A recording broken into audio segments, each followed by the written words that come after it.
আজি চিকেন বনাম ইফালে পিঁয়াজ জ্বলা তাৰপিছত নৰসিংহ পাত লৈ লৈছোঁ একেবাৰে ইয়াতে তাৰপিছতে গিলাজত আছে আকৌ ইফালে আছে আদা ৰচুন খুন্দি থৈ দিছোঁ এতিয়া দি দিম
বিলাহীও দি ল'লোঁ একেবাৰে ইয়াতে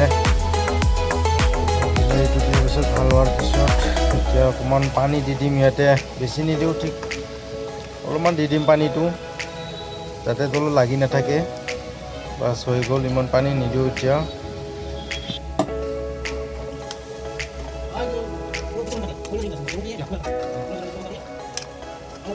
এতিয়া আকৌ 10 মিনিটমান উতলিব দিব লাগিব তাৰপিছত চাম কেনেকুৱা হয়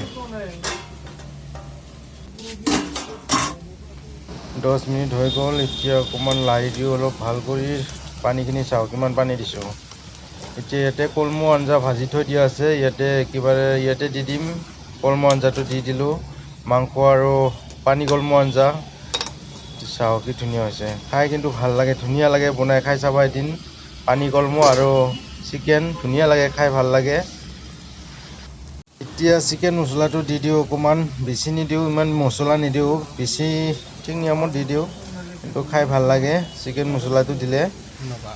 এতিয়া অলপ ভাল কৰি লাৰি দিম যাতে মছলাটো পূৰা মিহলি হৈ যায় ভালদৰে বৰ্তমান ফাইনেলি হৈ গ'ল কেনেকুৱা লাগিল যদি ভিডিঅ'টো ভাল লাগিল লাইক কমেণ্ট শ্বেয়াৰ কৰি দিবা আৰু আমাৰ চেনেলটো ছাবস্ক্ৰাইব কৰিবলৈ নাপাহৰিব থেংক ইউ